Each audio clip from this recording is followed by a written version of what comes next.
Enggak juga sih, 52 stabil lah, stabil.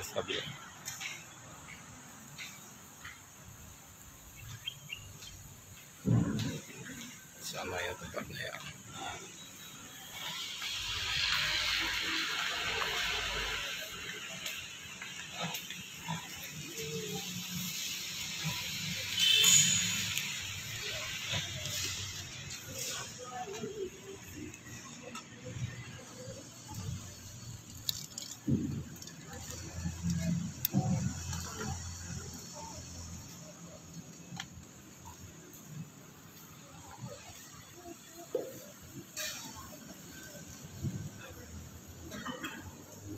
Shalom bagi kita semua.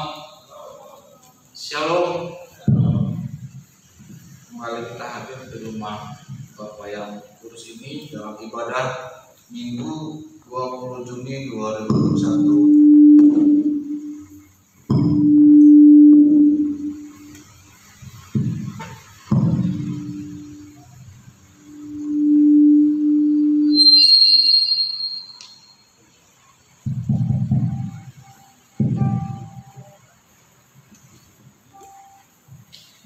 Kita akan memulai ibadah kita, jemaat. Kita masuk ke dalam saat teduh doa pribadi. Kita serahkan segala hidup kita kepada Tuhan. Kita memasuki saat teduh.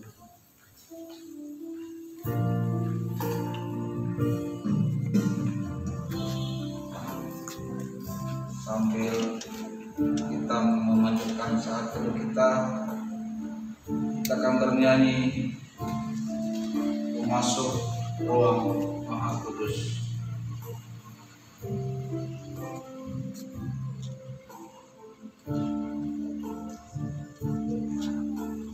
Kita bernyanyi masuk ruang Maha Kudus.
Sekarang aku tahu bahwa Tuhan memberi kemenangan kepada orang yang diurapinya dan menjawabnya dari surganya yang kudus dengan kemenangan yang hilang gemilang oleh tangan kanannya. Pertolongan kita adalah di dalam nama Allah yang menjadikan langit dan bumi. Turunlah kiranya atas kita sekalian anugerah dan damai sejahtera dari Allah Bapa, Allah Anak, dan Allah Roh Kudus. Amin. Jemaat yang silakan duduk kembali. Kita menyanyikan lagu nomor 1, Beribu Lidah Patutlah.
Bersama orang percaya di muka bumi mengucapkan pengakuan Imam Rasuli.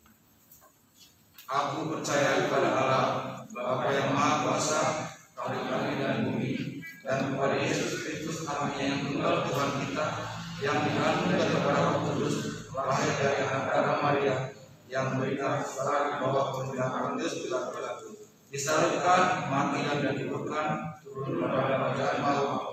Pada hari yang ketiga, kami pula dari antara mati, naik ke surga, duduk di sebelah kanan Allah, Bapa yang Maha Kuasa, dan dari sana ia akan datang untuk menghakimi orang hidup dan yang mati. Aku percaya kepada Roh Kudus, gereja yang kudus dan am, persekutuan orang kudus, pengampunan dosa, bangkitan dari dan hidup yang kekal. Amin. Umat yang sudah berdiri kembali.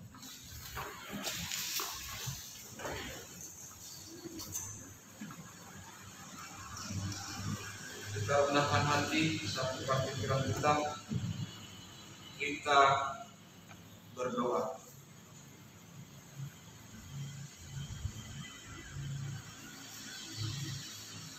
Bapa kami yang di surga, Bapa yang Maha mengasihi dan Maha mengampuni, pada hari Minggu ini ya Bapa, kami jemaat-Mu, jemaat Gereja Metodis Kemang Pontianak, kembali datang ke hadapan-Mu di rumah-Mu yang kudus ini ya Tuhan. Kami rindu untuk memuliakan dan memuji nama-Mu. Terlebih juga ya Tuhan, kami rindu mendengarkan firman-Mu untuk menjadi pedoman hidup kami. Ya Tuhan yang Maha mengasihi, kami yang ada di saat di tempat ini karena penyertaan-Mu. Kami dapat melewati hari kami karena kemurahan hati-Mu ya Bapa. Ya Tuhan Yesus, di tengah-tengah situasi pandemi ini ya Bapa, situasi yang tidak menentu bagi kami sebagai manusia biasa bersyukur Engkau tetap menyertai kami dari semua itu kebaikan-Mu ya Bapa. Dengarlah kami mengucap syukur atas segala penyertaan-Mu. Kami anak-anak-Mu tidak bisa melewati hari-hari kami ya Tuhan tanpa penyertaan-Mu. Berkati jemaat yang sudah ada di tempat ini ya Bapa. Berkati juga jemaat kami yang beribadah dari rumah. Untuk jemaat yang belum bisa hadir ya Bapa, apakah dia karena sakit, Engkau urapi dan sembuhkan ya Bapa.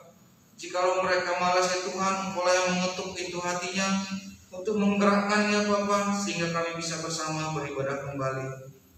Berkati juga pekerjaan kami ya Tuhan, baik kami sebagai apapun, pekerja swasta, aparatur negara, pelaku usaha, kami percaya ya Tuhan, atas oleh penyertaan-Mu kami bisa menjalankan pekerjaan kami. Berkati juga ya Bapak pertumbuhan gereja kami ya Tuhan. Berkati semua orang-orang yang melayani di gereja ini, baik gembala, majelis, jemaat, dan juga bangunan gereja kami ya Tuhan, kami serahkan dalam tangan-Mu. Ya Tuhan, kami juga berdoa campur tangan-Mu untuk pertumbuhan masing-masing jemaat ya Tuhan. Terlebih kami berdoa untuk gembala gereja kami, Pendeta Dwi Dodo dan Pendeta Esther Kanada ya Tuhan. Engkau memberikan kekuatan, kesabaran, dan kesehatan dalam melayani kami di gereja ini. Ya Tuhan yang Maha Mengasihi, terlebih dari semua itu Bapa, kami mohon ampun atas kesalahan kami, atas dosa-dosa kami yang kami perbuat, baik sengaja maupun tidak sengaja, secara pikiran ataupun perbuatan. Bimbinglah kami selalu ya Tuhan, sehingga kami seturut dengan kehendak-Mu.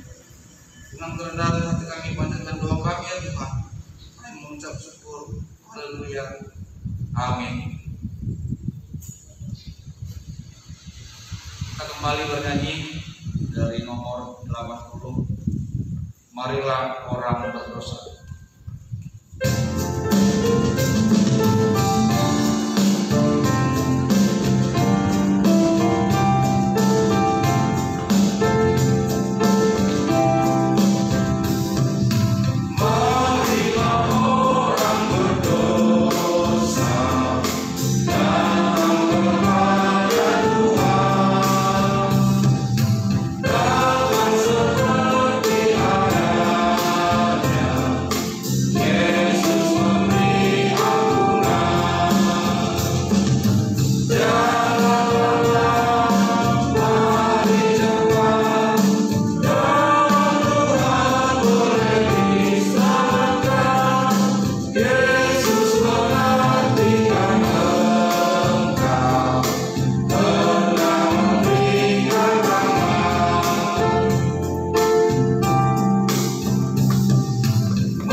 Firman Tuhan yang diambil dari Mazmur 20 ayat 1 sampai 9. Mazmur 20 ayat 1 sampai 9. Kami bacakan ayat yang ganjil, jemaat membacakan ayat yang genap. Kita mulai. Doa mohon kemenangan bagi Raja untuk pemimpin biduan Mas Mahmud Daud.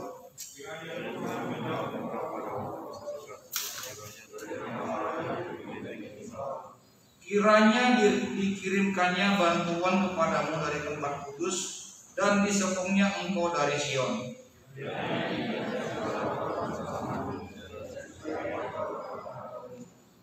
Kiranya diberikannya kepadamu apa yang kau kehendaki dan dijadikannya berhasil apa yang kau rancangkan.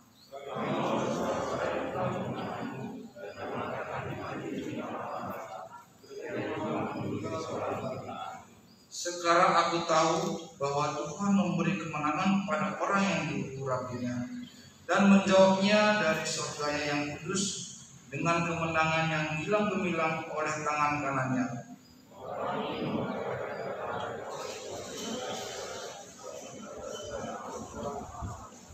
Bersama-sama mereka rebah dan jatuh, tetapi kita bangun berdiri dan tetap tegak. Gloria Patri.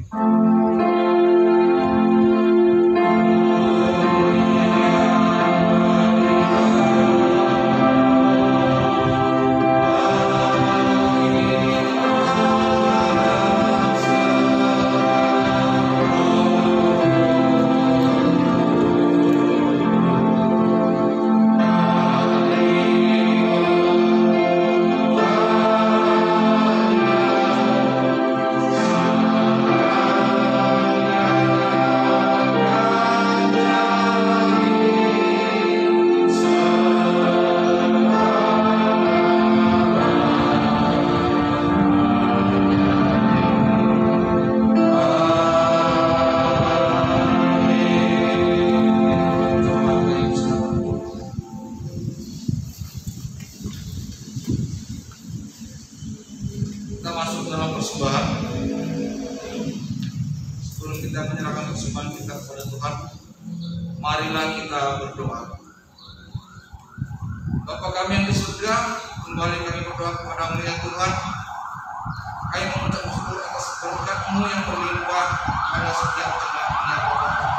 Ya Tuhan, sebentar lagi kami akan menyerahkan persembahan kami kepada-Mu. Tidaklah seberapa dibanding dengan kasih karena-Mu pemberian-Mu kepada kami. Semoga persembahan kami ini dipakai menjadi kebesaran nama-Mu, gereja-Mu, dan kemuliaan-Mu ya Bapa. Berkati kami semua ya Bapa. Kami berdoa mengucap syukur. Haleluya. Amin. Kita bernyanyi segala puji syukur.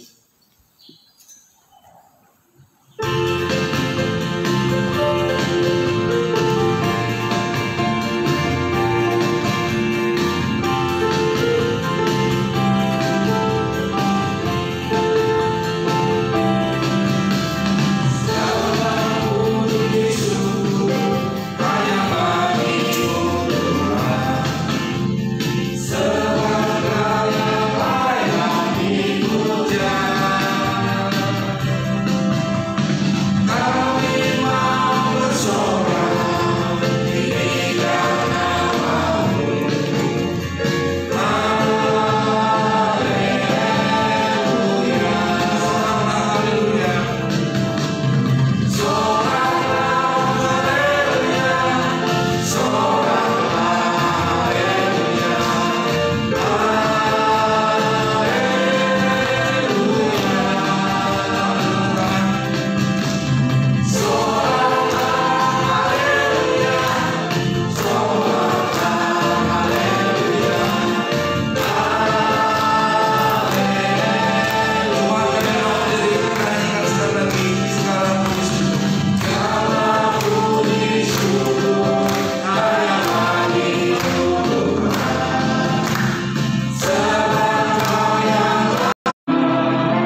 kita akan mendengarkan firman Tuhan yang akan dibawakan Bapak Pendeta Widodo.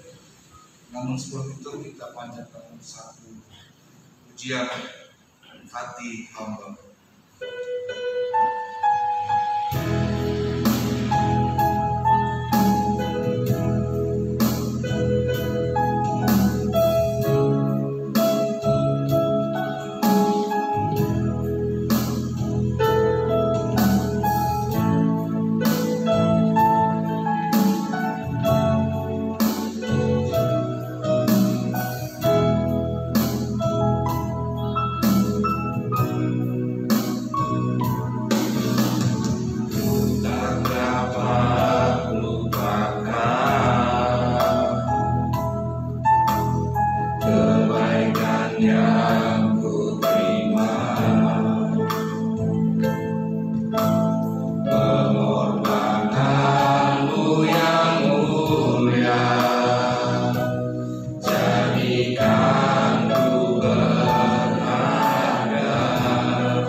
melatih, belajar bagaimana hati kami sungguh berkenan di hadapan Tuhan. Walaupun kami bisa menyembunyikan apa yang ada di dalam hati kami terhadap sesama kami, tetapi di hadapan Tuhan kami tidak bisa menyembunyikannya. Oleh karena itu ya Bapa, melalui ibadah ini biarlah kami boleh terus membawa hati kami boleh berlaku seperti yang Kau kehendaki. Biarlah hati kami boleh mendapat perkenanan Tuhan oleh karena apa yang ada di dalamnya. Berkati kami semua yang boleh siap mendengar firman.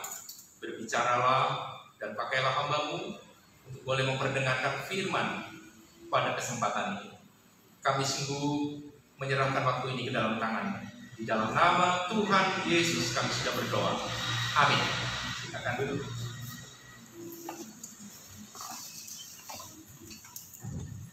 Bapak Ibu Saudara, Shalom. Shalom. Apa kabar? Ya, puji Tuhan Bapak Saudara, di tengah situasi pandemi kita masih tetap bisa berdiri. Walaupun mungkin ada meriang, ada kurang sehat, tetapi Tuhan beri kekuatan kepada kita. Ya, janji Tuhan bukan berarti langit tidak akan turun hujan, tetapi walaupun hujan, walaupun panas, walaupun ada pandemi, tetapi ada Tuhan yang terus memberi kekuatan kepada kita. Amin.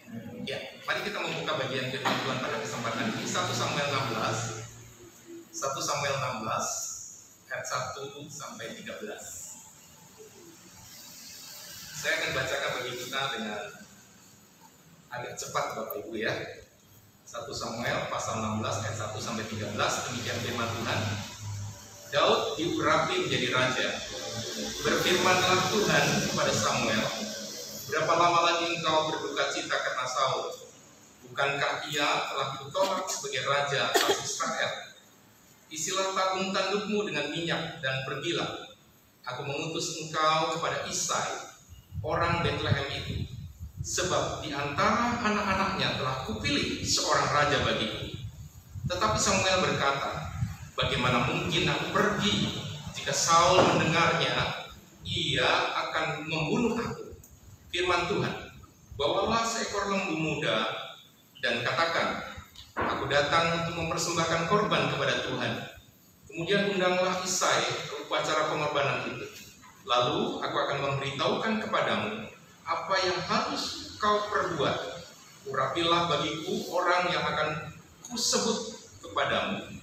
Samuel berbuat seperti yang difirmankan Tuhan. Dan tibalah ia di kota Betlehem. Para tua-tua di kota itu datang mendapatkannya dengan gemetar dan berkata, adakah kedatanganmu ini membawa selamat? Jawabnya, ya, benar. Aku datang untuk mempersembahkan korban kepada Tuhan. Kuduskanlah dirimu dan datanglah dengan daku ke upacara pengorbanan ini. Kemudian ia menguduskan Isai dan anak-anaknya yang laki-laki dan mengundang mereka ke upacara pengorbanan ini. Ketika mereka itu masuk dan Samuel melihat Eliab, lalu pikirnya, sungguh di hadapan Tuhan sekarang berdiri yang diurapinya. Tetapi berfirmanlah Tuhan kepada Samuel, janganlah pandang parasnya atau perawakannya yang tinggi, sebab aku telah menolaknya. Bukan yang dilihat manusia, yang dilihat Allah. Manusia melihat apa yang di depan mata, tetapi Tuhan melihat hati. Lalu Isai memanggil Abinadab dan menyuruhnya lewat di depan Samuel. Tetapi Samuel berkata, orang ini pun tidak dipilih Tuhan. Kemudian Isai menyuruh Sama lewat. Tetapi Samuel berkata, orang ini pun tidak dipilih Tuhan. Demikianlah Isai menyuruh ketujuh anaknya lewat di depan Samuel. Tetapi Samuel berkata kepada Isai, semuanya ini tidak dipilih Tuhan. Lalu Samuel berkata kepada Isai, inikah anakmu semuanya? Jawabnya, masih tinggal yang bungsu, tetapi sedang mengembalakan kambing domba. Kata Samuel kepada Isai, suruhlah memanggil dia, sebab kita tidak akan duduk makan sebelum dia datang kemari. Kemudian disuruhnya lah menjemput dia. Ia kemerah-merahan, matanya indah, dan parasnya elok. Lalu Tuhan berfirman, bangkitlah, urapilah dia, sebab inilah dia. Samuel mengambil tabung tanduk yang berisi minyak itu dan mengurapi Daud di tengah-tengah saudara-saudaranya. Sejak hari itu dan seterusnya berkuasalah roh Tuhan atas Daud. Lalu berangkatlah Samuel menuju Rama. Demikian firman Tuhan. Bapak Ibu Saudara dikasih Tuhan Yesus Kristus, kita sama-sama memahami dan mengetahui bahwa Daud adalah bapa leluhur daripada generasi Yesus Kristus yang adalah Tuhan yang menjadi manusia. Sebetulnya startnya dimulai di situ, saudara. Bagaimana Allah memilih Daud, ya, lalu kemudian menjadi generasi sampai pada akhirnya Yesus dilahirkan dari keturunan Daud, Bapak Saudara. Bapak Ibu Saudara dikasih Tuhan Yesus Kristus, tentunya latar belakang pemilihan Daud terjadi oleh karena sebelumnya Allah telah melihat bagaimana umat Israel meminta seorang raja, yaitu Saul. Tetapi Saul telah ditolak oleh Tuhan. Kenapa Saul ditolak oleh Tuhan? Karena Tuhan punya otoritas di tengah bangsa Israel untuk memerintah mereka. Tetapi melalui Saul, Tuhan melihat umat Israel di bawah untuk tidak taat kepada Tuhan, tapi taat kepada Saul. Ya, itulah dosa Saul, Bapak Ibu Saudara. Kenapa Tuhan menolong Saul? Karena umat, bahkan Samuel sendiri takut kepada Saul. Ya kan, padahal sebetulnya Samuel adalah wakil Tuhan untuk menyuarakan suara Tuhan di tengah negeri, di tengah bangsa Israel. Tetapi Samuel hidup ketakutan, ya, di tengah negara yang dibangun oleh umatnya sendiri, minta raja namanya Saul. Tetapi Saul tidak membawa umatnya kepada Allah, tapi justru hanya dijadikan kedok saja, ya, dijadikan kedok saja untuk membela dia. Tetapi sebetulnya Saul mencari keuntungannya sendiri, ya, ketika dia diminta untuk membasmi, ya, bangsa-bangsa yang ada di Kanaan, yang ada di sekitar, yang memerangi mereka, ya memang dibasmi, tetapi tidak semua, masih ada yang disisakan. Itulah menjadi dosa Saul. Tuhan bilang habiskan, ya, tetapi masih ada disisakan, ya. Seperti kalau Tuhan berkata kepada kita, saudara, ya, kalau engkau punya dosa, buang semua, ya, tetapi kita masih ada yang sayang, ya. Yang ini jangan dulu lah, ya, yang ini nanti tunggu sudah tua saja baru saya buang dosa yang ini, ya, karena masih enak dosa ini. Nah, Bapak Saudara, Tuhan tidak berkenan kepada Saul dan menolaknya, karena Saul tidak sepenuh hati membawa hidupnya dan bangsanya kepada Tuhan. Maka kemudian Tuhan memerintahkan untuk kembali memilih bagi Israel seorang raja. Dan lagi-lagi, Bapak Saudara, tema kita hari ini adalah Tuhan melihat hati. Tapi kalau kita menemukan di dalam kehidupan ini, hampir semua orang lupa dengan hati. Tapi secara otomatis semua orang langsung begitu melihat sesuatu, nggak lama, paling 3 detik gitu ya, sudah bisa menilai orang, ya kan? Sudah bisa menilai orang, ya? Lihat, ini orangnya gitu ya. Tapi nggak tahunya salah juga, gitu ya. Tapi biasanya gitu. Makanya di dalam setiap perusahaan, kadang kalau lihat pertama kan penampilan, ya, nggak menarik, nggak bisa menjual nanti kan. Karena memang semua orang secara umum apa yang dilihat dulu kan, dilihat nggak bagus, apalagi dalamnya kan, ya kan, wah ini gerejanya bagus ya, nah, masuk kan gitu, bagus sudah. Oh ini gerejanya jelek gitu ya, rasanya nggak enak dilihat, ya udah nggak usah masuk kan gitu ya. Makanya ada pepatah kan, dari mata turun ke hati. Bener nggak Bapak Ibu Saudara? Bapak Ibu kalau ketemu dengan mantan pacar gimana dulu? Dari mata turun ke hati atau dari hati dulu? Baru matanya belakangan. Secara umum semua orang dari mata dulu kan? Mata dulu, baru kemudian turun ke hati. Nah, padahal sebetulnya mata kadang menipu, Saudara. Ya. Mata kadang menipu. Ya. Jujur kita semua harus mengakui, Saudara, mata kadang menipu. Ya, dulu waktu saya ketemu dengan istri saya, dia cantik sekali, masih muda dulu kan. Tapi lama-kelamaan mata ini melihat kan makin tua. Tetapi ada sesuatu yang semakin indah kita lihat, bukan yang dilihat mata, tapi jauh di dalam pribadinya kan, begitu Saudara. Kalau kita hanya melihat sejauh yang dilihat mata, ya banyak terjadi perceraian, Saudara. Kenapa? wah kayaknya saya sudah nggak cocok lagi. Kenapa? Dia sudah tua. Kan begitu. Tapi kalau yang dilihat bukan sejauh mana, tapi jauh ke dalam pribadi, jauh ke dalam hatinya, maka saya percaya kita sedang membangun sesuatu yang punya nilai di hadapan Tuhan. Maka itu hari ini Bapak Saudara, Tuhan melihat hati menjadi fokus kita untuk boleh merestorasi hidup kita, agar kita jangan terkecoh dengan dunia ini Bapak Saudara. HP, iklan-iklan semua dibuat menarik, dan itu semua kan mata. Lihat ya, di scroll gitu ya. Begitu menarik berhenti. Benar gak Bapak Saudara? Benar gak? Kalau nggak menarik lewat kan? Kalau matanya ih bagus gitu ya. Berhenti. Ya kan? Berhenti. Seperti seorang pria, hari ini hari Bapak ya, spesial ya. Seorang pria lihat, wih, ada wanita cantik gitu ya. Oh, waduh, gitu ya. Berdosa saya gitu ya.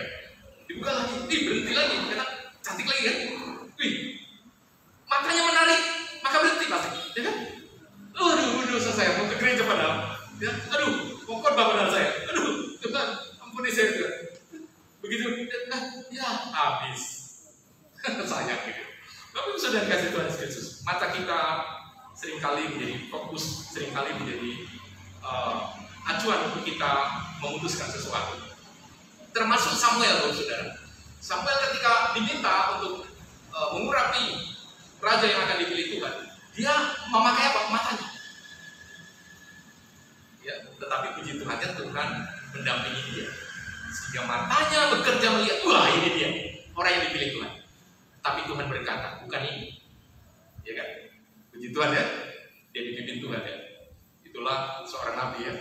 Kalau diurapi Tuhan, maka Tuhan akan menyertai dan memberikan hikmat, walaupun dia adalah seorang manusia yang sama seperti kita, lemah juga Bapak Ibu Saudara.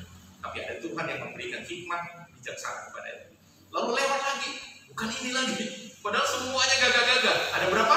7 orang lewat.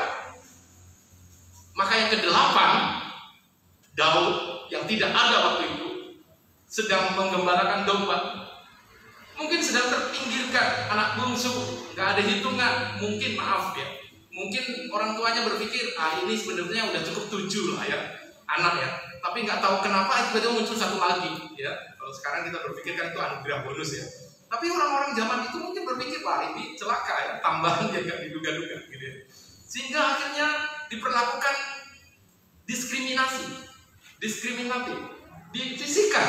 Semua saudaranya ikut dalam upacara itu, tapi dia nggak kesana.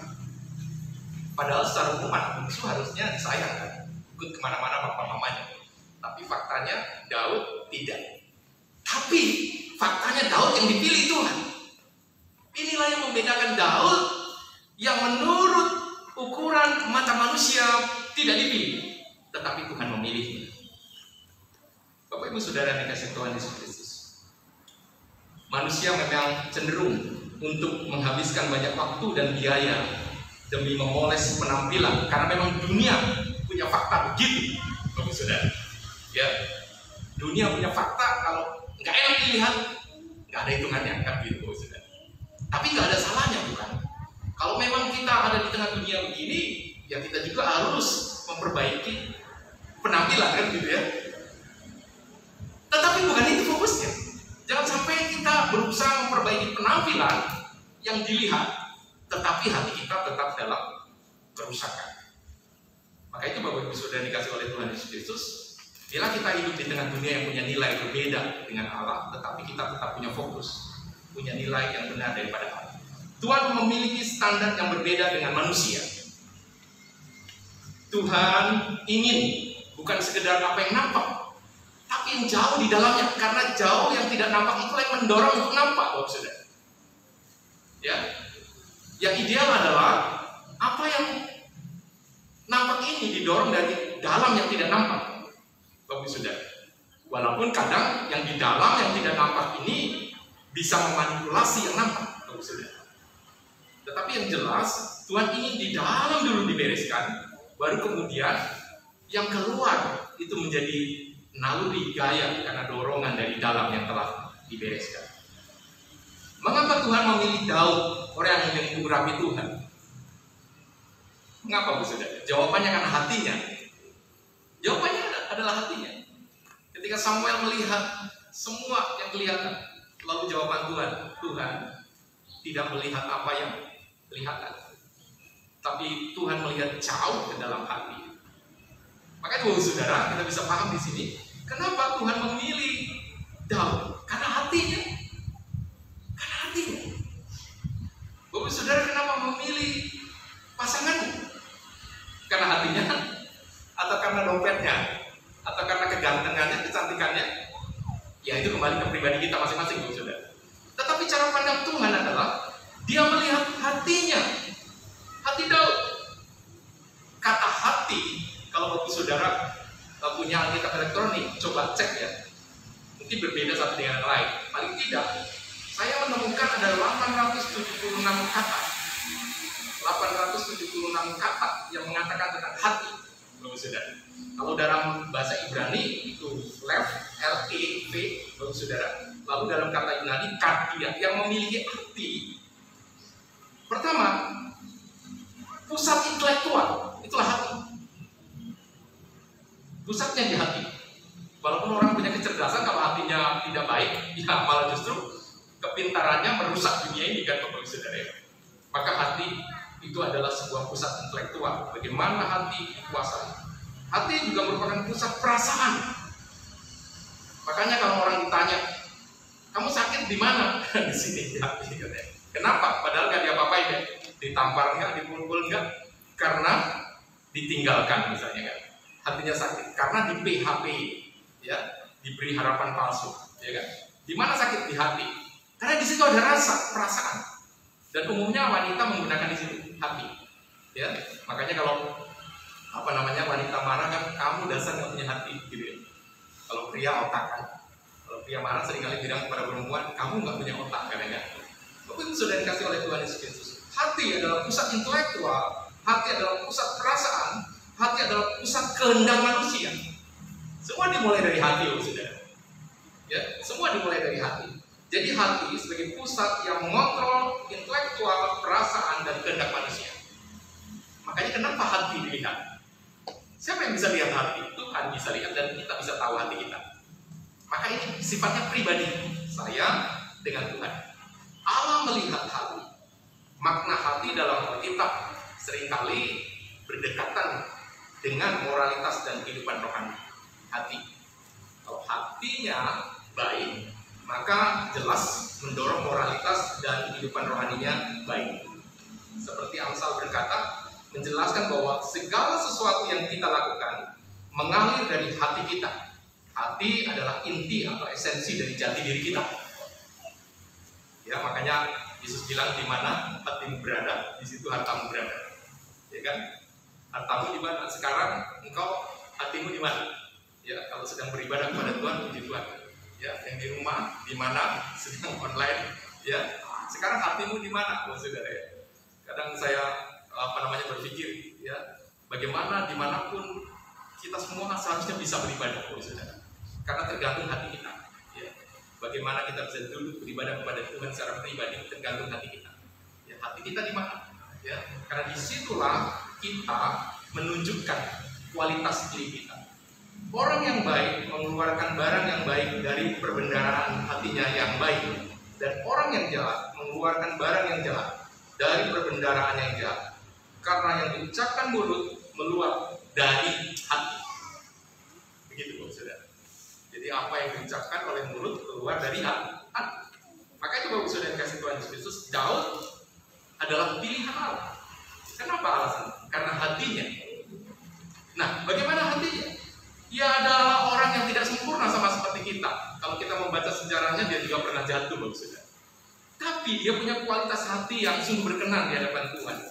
Meskipun Alkitab menyatakan bahwa paras Daud elok, namun sebetulnya secara umum tidak terlalu menonjol, Bapak Saudara. Elok karena masih kecil, elok karena dianggap anak ingusan. Tetapi di hadapan Tuhan hati Daud sungguh berkenan, karena dari sejak kecil, sejak muda, ia telah mendapat perkenan Tuhan. Oleh karena apa yang di dalam hatinya, itulah yang mendorong setiap aktivitas hidupnya. Daud telah mengembangkan hati yang berkenan kepada Allah dalam hidupnya. Bagaimana ketika dia tetap setia menggembalakan domba-domba milik ayahnya. Dalam waktu sendiriannya di padang ketika ia mengembalakan domba, Daud mempelajari dan mengembangkan hatinya untuk mengenal Allah sebagai gembala agungnya, sebagai gembala yang baik. Dia mengalami secara pribadi bagaimana bergaul dengan Tuhan, dan itu dimulai dari hati. Ada hati di tempat yang orang tidak peduli, ada hati untuk dia terus mengkonekkan hidupnya dengan Tuhan. 1 Tawarik 16 ayat 9 berkata bahwa mata Allah terus menjelajahi bumi demi menguatkan mereka yang hatinya berkomitmen padanya. Jadi Tuhan menjelajah ke bumi, melihat adakah hati yang terus punya komitmen untuk mencari Tuhan. Bapak saudara, pandemi seringkali menjadi sebuah halangan. Dan saat ini kita sedang konferensi tahunan, Bapak saudara ya. Kemarin dari Jumat, satu harian, lalu kemarin lagi belum selesai, ya sampai saya coba cari kipas tambahan untuk laptop ya, karena sehari harus hidup Zoom ya.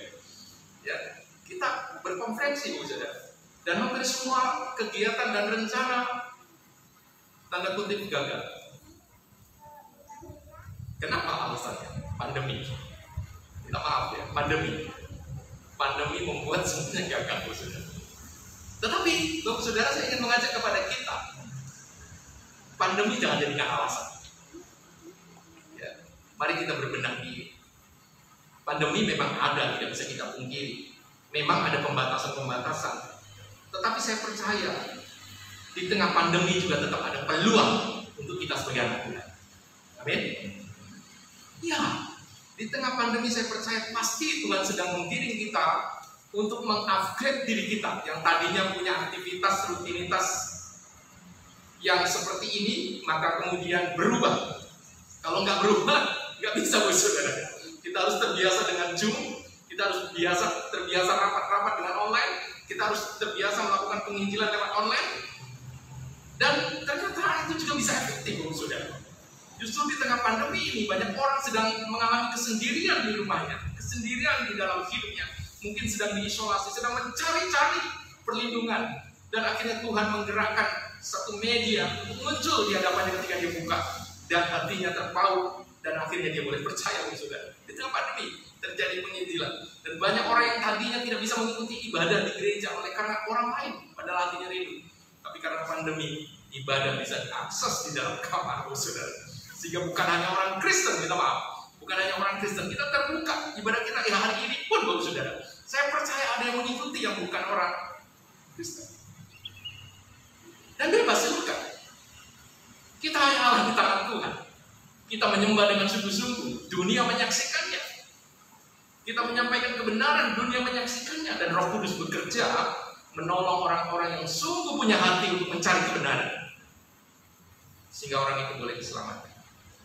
Bapak Ibu saudara yang kasih Tuhan Yesus, Raja Daud dari kesempurnaan. Dia pernah melakukan perzinahan, bahkan dia melakukan pembunuhan, ya, karena ingin menutupi kesalahannya. Namun dalam diri Daud Allah melihat seorang yang beriman setia, dan dalam hatinya Tuhan melihat sepenuhnya berkomitmen kepada Tuhan. Walaupun dia melakukan kesalahan, tapi ketika dia mendapat teguran, dia kembali memulihkan hidupnya. Dia bertobat. Itulah sukanya Tuhan. Gak ada manusia yang sempurna, Bapak saudara ya. Termasuk saya. Ya, kalau ada orang berkata saya paling sempurna, ya, maka sepertinya tidak ada, Bapak saudara. Ya, Yesus sendiri berkata, aku pun tidak menghukum orang ini. Ya, di antara kalian yang tidak pernah melakukan dosa, silakan yang pertama melemparkan batu, baru yang lain silakan mengikuti. Dan semua orang yang ada di sana menyadari gak ada yang sempurna. Semua kita orang berdosa, gak ada yang layak kita, Bapak saudara. Ya. Tetapi yang paling penting di sini bukan kita terus ada di dalam dosa kita. Yang paling penting di sini adalah bagaimana hati kita mau menerima dengan kerendahan hati, merubah jika kita hidup tidak berkenan kepada Tuhan Allah. Jangan seperti Saul tetap mengeraskan hatinya sehingga Saul kemudian ditolak oleh Tuhan. Allah melihat seorang yang akan mengandalkan kekuatan dan bimbingan dari Tuhan. Allah melihat pribadi Daud yang imut, yang kecil itu adalah pribadi yang di dalamnya hatinya sungguh adalah pribadi yang mengandalkan Tuhan dan setia memberikan dirinya dibimbing oleh Tuhan.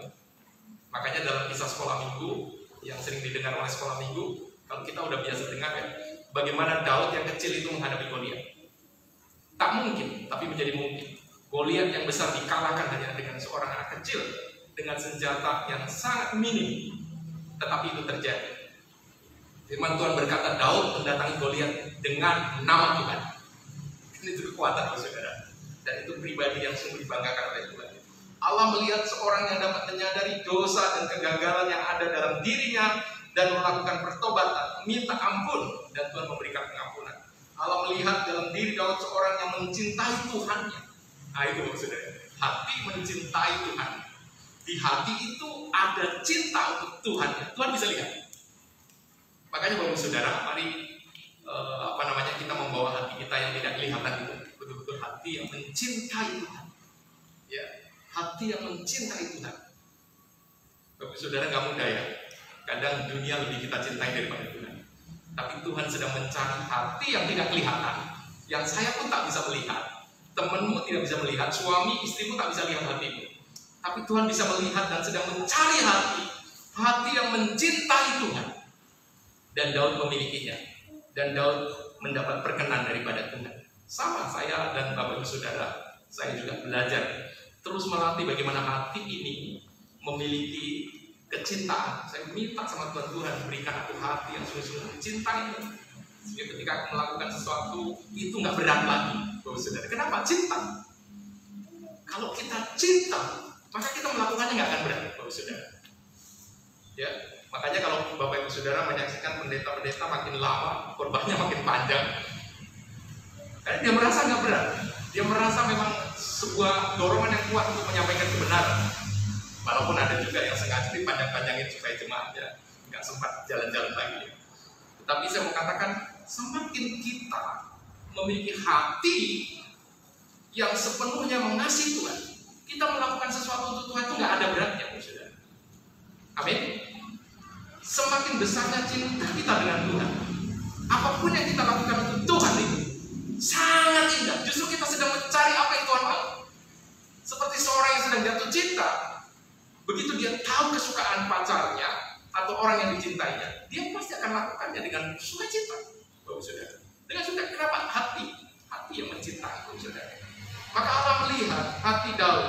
Allah melihat bagaimana hati itu sungguh mengasihi Tuhan. Allah melihat Daud yang memiliki hubungan pribadi yang tulus dengan penciptanya, dan itu sudah teruji ketika dia sendirian mengembalakan domba di tengah padang. Dalam Mazmur Daud banyak kisah-kisah yang menyatakan bagaimana hati Daud sungguh melekat kepada Tuhan. Bagaimana hati Daud sungguh-sungguh berpaut kepada Tuhan dan menunjukkan cintanya kepada Tuhan. Oleh karena itu, Bapak Saudara, mari kita sungguh menjaga hati kita agar tidak dicuri, agar hati ini sungguh terlihat oleh Tuhan. Ya, walaupun saya tidak bisa melihat, walaupun saudara-saudara tidak bisa melihat, tapi Tuhan melihatnya. Dan Allah sedang melihatnya, dan Allah sungguh berkenan kepada hati, kepada hidupmu. Karena hati di mana engkau miliki adalah sumber segala keinginan.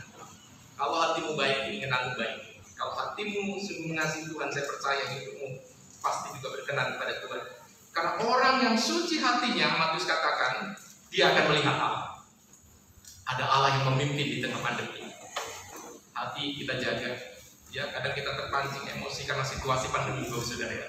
Nyalain semua disalahin, saudara. Inilah gara-gara kita pilih pemimpin kita, ya kan, saudara. Apa hubungan pemimpin kita pun nggak tahu mau ada pandemi kan? Ya kan? Ini gara-gara Pak Pendeta ini kurang berdoa, ya. Dan nyalain pandemi, saudara ya. Seperti satu kali saya minta seseorang membereskan rumah, lalu kemudian orang itu naik, dia bongkar semua ya di atasnya, tapi tiba-tiba datang hujan. Lalu saya bilang, aduh rusak semua lah di bawah ya. Lalu apa kata tukang itu?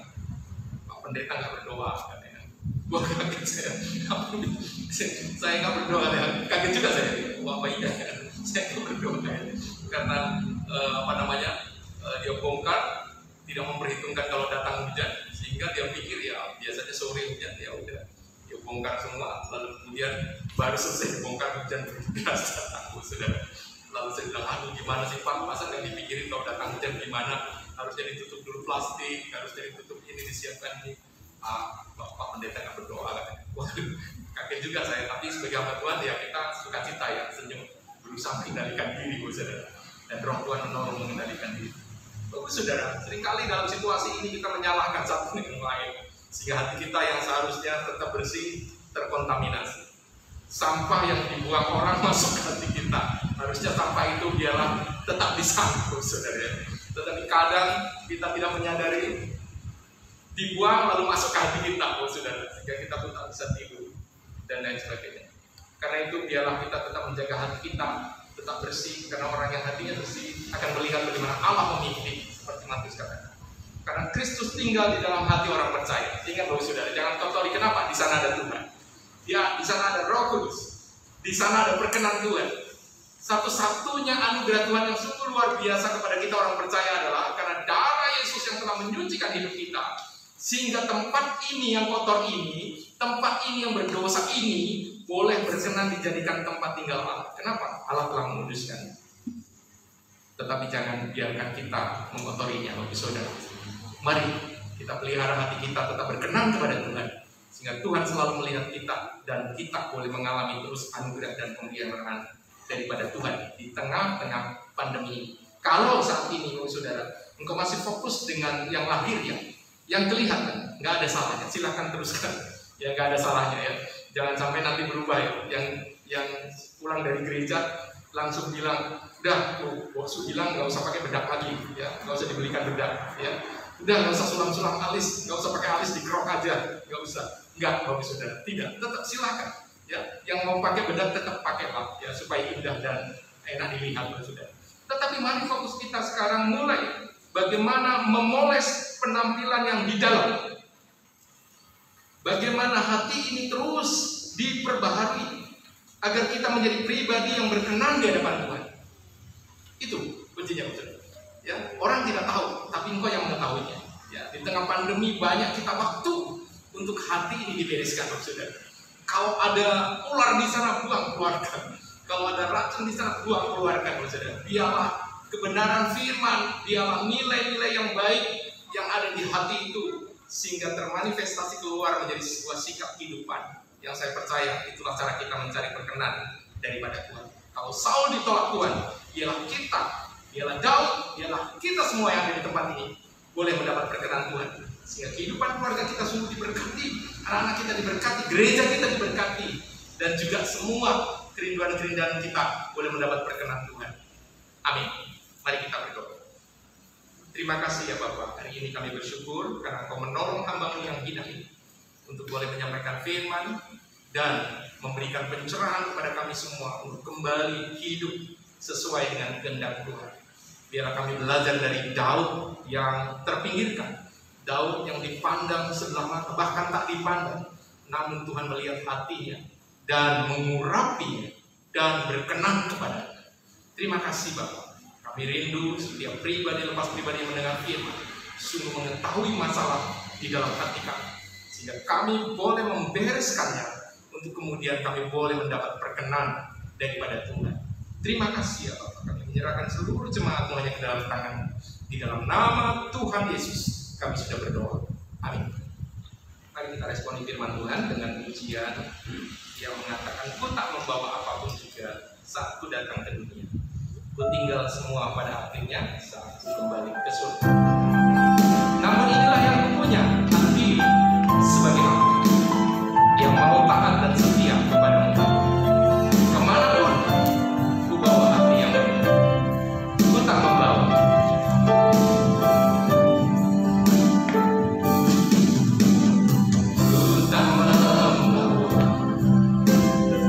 apapun juga. Saat ku datang ke dunia,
menolong sehingga pembangunan gereja ini boleh diselesaikan. Kami juga terus mendoakan seluruh kehidupan jemaat agar boleh terus mengalami pertumbuhan baik secara kualitas maupun kuantitas. Biarlah di tengah pandemi, iman percaya kami boleh terus meningkat sehingga pandemi boleh tidak menjadi halangan untuk kami boleh terus mendekat kepada Tuhan. Kami terus menyerahkan penambahan jumlah jemaat. Biarlah di tengah pandemi justru banyak orang akan datang mencari Tuhan, karena di sanalah ada jawaban. Kami terus menyerahkan saudara-saudara kami yang sakit. Kami berdoa biar mereka Tuhan jamah, memberikan kekuatan dan kesembuhan, sehingga dimanapun mereka berada, sedang terbaring, sedang merasakan sakit, Tuhan memberi kekuatan, Tuhan menyembuhkan mereka. Demikian kami berdoa untuk saudara-saudara kami, khususnya anak-anak kami yang telah menyelesaikan studi, mereka yang naik kelas, mereka yang melanjutkan ke jenjang yang lebih tinggi, maupun sampai kepada perguruan tinggi, perkuliahan. Bahkan kami menyerahkan mereka juga yang sedang mencari pekerjaan. Kiranya Tuhan menolong jemaat Tuhan. Menyerahkan juga kiranya Tuhan terus memelihara bangsa kami Indonesia ini, sehingga di tengah-tengah situasi pandemi Indonesia boleh terus bisa mengatasi. Bahkan vaksinasi yang dilakukan biarlah boleh berjalan dan memenuhi semua penduduk negeri ini. Bahkan 70% boleh divaksin, sehingga akhirnya boleh memenuhi standar kuota untuk imun tubuh negeri kami boleh bisa mengatasi pandemi. Kami berdoa menyerahkan gereja Metodis secara khusus yang sedang melangsungkan konferensi tahunan untuk 2 hari berjalan, bahkan hari ini ketiga. Tuhan kiranya memberkati. Bahkan khususnya hari ini dilakukan penabisan pendeta. Kami bersyukur guru Injil kami Tuan Tony Riwanto hari ini ditabiskan, dan kami percaya Tuhan punya rencana yang indah untuk ia sebagai seorang hamba Tuhan lebih dipakai di tempat ini, sehingga melalui pelayanannya biarlah gereja ini juga boleh bertumbuh luar biasa. Terima kasih ya Bapak, memberikan kemudahan kelancaran acara konferensi tahunan. Bahkan hari ini juga dibacakan penempatan hamba Tuhan. Biarlah Engkau memberikan roh hikmat untuk setiap hamba Tuhan mendengar, dan akhirnya juga boleh dengan setia melakukan apa yang sudah diputuskan dalam konferensi tahunan, sehingga kami juga boleh melihat bagaimana hamba-hamba Tuhan dengan penuh hikmat daripada Tuhan melayani, sehingga gereja Metodis juga semakin bertumbuh dimanapun berada.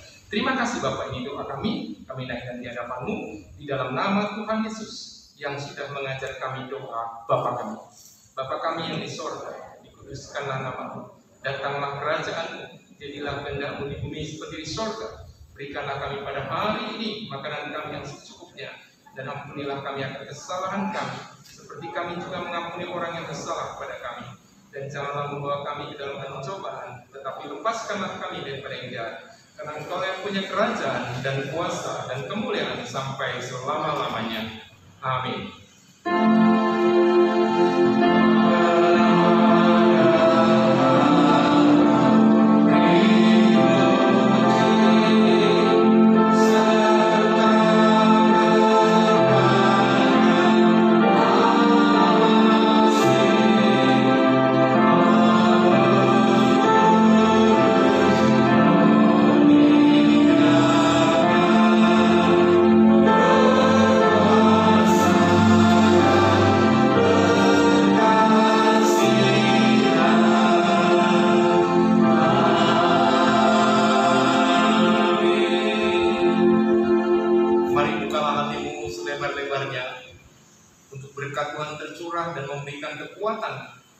Sepanjang minggu ini, arahkan hatimu kepada Tuhan dan terimalah berkat-Nya. Tuhan memberkati engkau dan melindungi engkau. Tuhan menyinari engkau dengan wajah-Nya dan memberi engkau kasih karunia. Tuhan menghadapkan wajah-Nya kepadamu dan memberi engkau damai sejahtera dari saat ini besok, bahkan sampai selama-lamanya. Amin.